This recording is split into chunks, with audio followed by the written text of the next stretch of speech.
Oi, pessoal.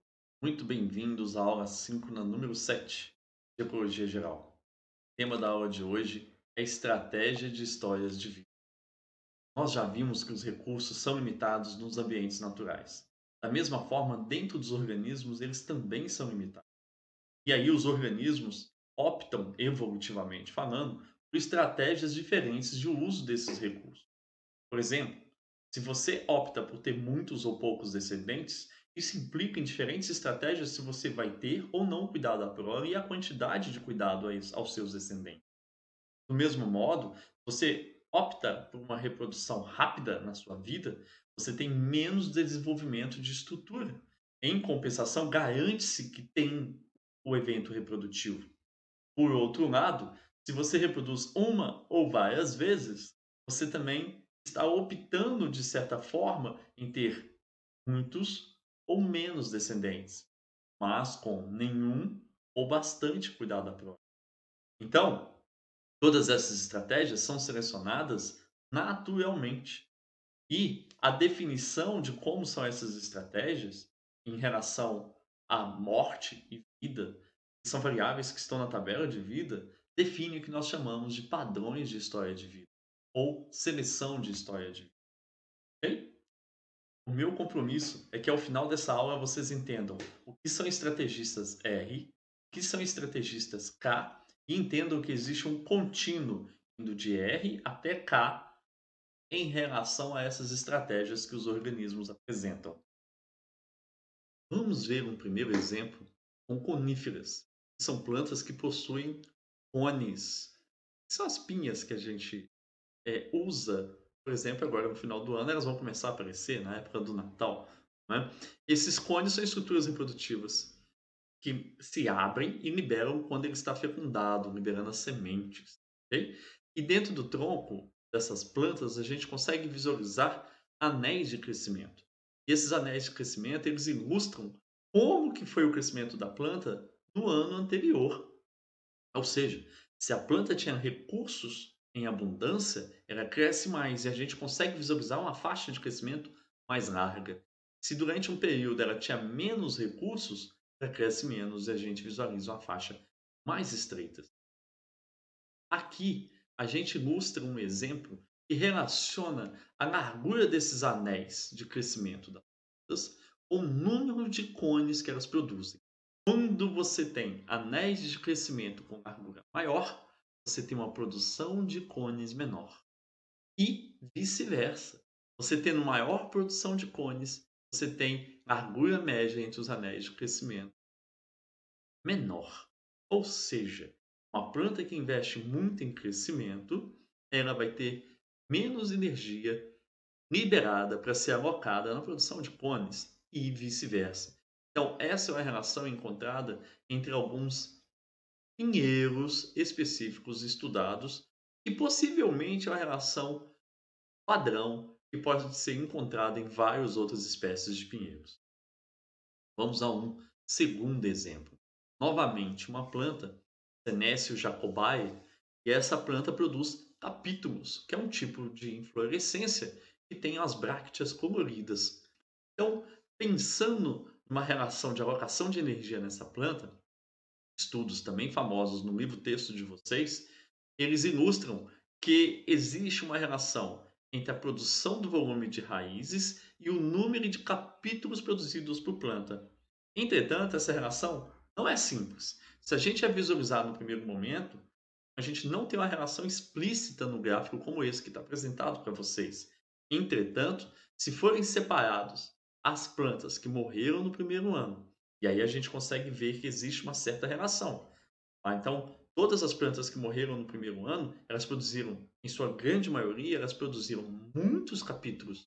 E vocês veem que não aumenta muito o volume de raiz.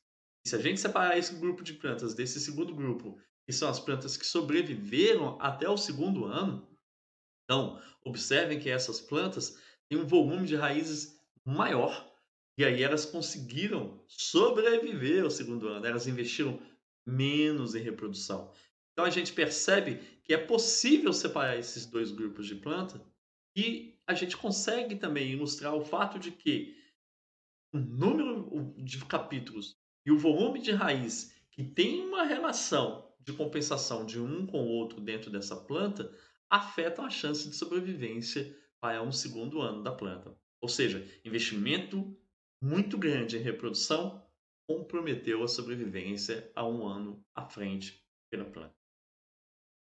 Vamos ver esse exemplo 3, igualmente interessante. Esse exemplo 3 trata de mosquinhas das frutas, tá? Que são as drosófilas.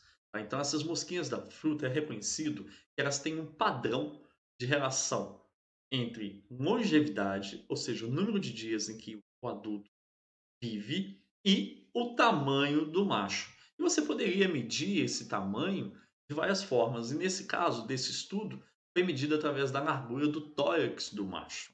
Ok?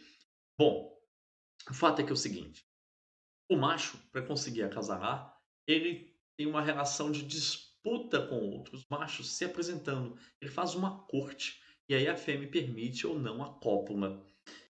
E aí, se a gente observar a relação entre tamanho e longevidade para machos que recebem uma fêmea virgem e 7 fêmeas acasaladas, é possível identificar que o padrão entre longevidade e tamanho persiste.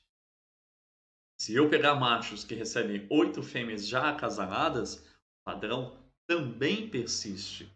E por último, se eu pegar machos que recebem 8 fêmeas que nunca casalaram, o padrão persiste. Mas é possível notar que existe uma sobreposição na pontuação do gráfico destes 3 grupos de machos diferentes. Percebam que praticamente todos os machos que receberam 8 fêmeas que nunca casalaram, tiveram uma relação entre longevidade e tamanho abaixo um pouco dessa curva.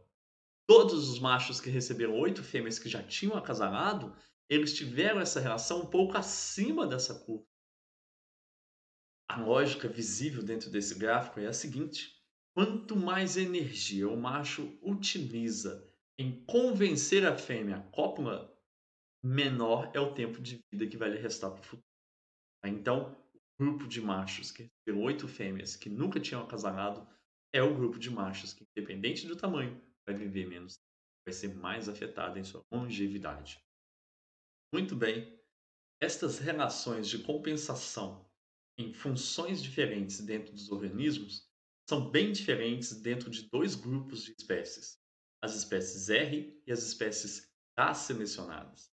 Caso das espécies R selecionadas, percebe-se que elas existem como prioridade à reprodução e haveria vantagem para essas espécies em tipos de ambientes em que há menos competição, em ambientes que favoreçam o potencial reprodutivo do organismo. E esses ambientes podem ser, por exemplo, ambientes que são efêmeros, que vão existir por pouco tempo, ou ambientes que estão iniciando um processo de colonização por organismos. Dessa forma, essas espécies elas tendem a ser semióparas, mais comum, serem generalistas, ou seja, terem poucas exigências com relação às condições dos seus recursos, terem curva de sobrevivência do tipo 3. Do outro lado, a gente encontra as espécies K-selecionadas. As espécies K-selecionadas têm menos potencial reprodutivo do que as R. E as espécies K-selecionadas ocorrerão frequentemente em hábitats em que há intensa competição.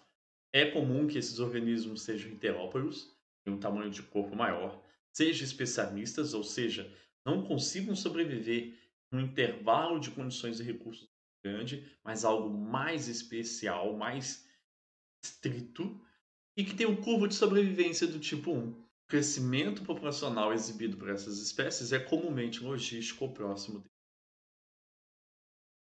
Fazendo uma comparação entre as espécies R e K selecionadas, podemos obter uma tabela como essa. As espécies R selecionadas vão ter mais sucesso comumente nos ambientes instáveis, ao passo em que as K selecionadas nos ambientes estáveis. Essas R selecionadas também terão mais sucesso quando as suas interações independerem do número de indivíduos, ao passo que as K selecionadas quando as suas interações dependerem do número de indivíduos. O tamanho dos indivíduos R selecionados tende a ser menor que o dos K selecionados maior.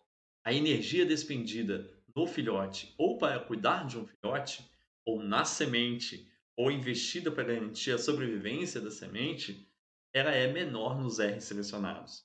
E nos K selecionados é maior. O número de organismos na prole tende a ser bem maior nos R selecionados do que nas K selecionadas. A maturidade dos organismos R selecionadas deve ser precoce, enquanto que a dos K selecionados tardia. E a expectativa de vida mais curta nos R, mais longa nos K selecionados, com estrutura etária mais jovem nos R selecionados e maior número de indivíduos velhos nos K selecionados. Vai existir uma tendência a serem semélporos os R, uma tendência a serem heteróporos os K, e um padrão de sobrevivência do tipo 3 será específico, mais característico das R selecionadas, enquanto que 1 e 2 das K selecionadas. Observemos agora essas duas aves para aplicarmos o conceito de estratégia RK selecionada. As aves, em comparação aos outros organismos, são considerados organismos K selecionados. Ninhos, poucos filhotes, cuidam deles.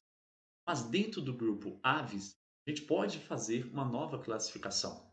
Essas duas aves têm níveis de exigência muito diferentes. Vocês veem pardal nas áreas urbanas e não os veem em áreas rurais. Da mesma forma, é muito raro você ver um papagaio numa área urbana. Deve ser bem mais comum você ver numa área natural conservada. Eu poderia dizer que o pardal é mais R e o papagaio mais K selecionado? De certa forma, sim. Entretanto, como ambos fazem parte do grupo de aves que é K selecionado, talvez fosse melhor dizer o pardal é menos K e o papagaio é mais K selecionado. E no meio, será que a gente encontra algum ave? Sim, é bem possível. Inclusive agora, enquanto eu estava gravando essa aula, um pouco antes, pousou na minha varanda esse camarada aqui, ó, bem-te-vi. Então, bem-te-vi a gente vê em áreas próximas de conservadas, em áreas rurais e na cidade. Esse cara pousou na minha varanda e veio aqui com jabuticabas. Então, ele não é tão generalista quanto o pardal, nem é tão especialista como o papagaio. Então ele poderia estar no meio desses dois organismos que eu usei de exemplo. Isso nos leva à possibilidade de pensar que existe um contínuo entre estrategistas R e estrategistas K selecionados, de modo que eu posso fazer um uso de organismos de grupos totalmente diferentes e fazer uma classificação. Por exemplo, nessa sequência que está sendo apresentada, eu estou acompanhando ostras, que produzem milhares de ovos, peixes, podem ser migradores e produzirem também uma quantidade muito grande de ovos, anfíbios, que podem produzir centenas de ovos, roedores que são muito prolíferos, mas não vão chegar a produzir centenas de filhotes num único momento, felinos que vão produzir bem menos e primatas que vão ter um cuidado parental ainda maior do que os felinos e produzir menos. Ou seja, eu estou falando de organismos de grupos totalmente diferentes que saem de um mais R e de um mais K selecionado. Isso nos leva à conclusão de que o conceito estratégia de história de vida de seleção de história de vida, ele é bem utilizado se for de forma comparativa. Se eu virar e falar aquela planta é K selecionada, fica uma coisa meio solta. Mas se eu virar e falar que aquela planta é mais K selecionada do que aquela outra planta que está ali do lado, eu tenho uma aplicação adequada para o conceito. Conhecida essa teoria, eu chamo vocês para a ação. Gostaria que vocês dessem atenção ao material suplementar, cujo link eu estou deixando no campus virtual e também aqui nesse vídeo. Além disso, eu peço para vocês fazerem o exercício assíncrono número 4, cujo link está sendo deixado no campus virtual. Agradeço por terem assistido e até a próxima aula.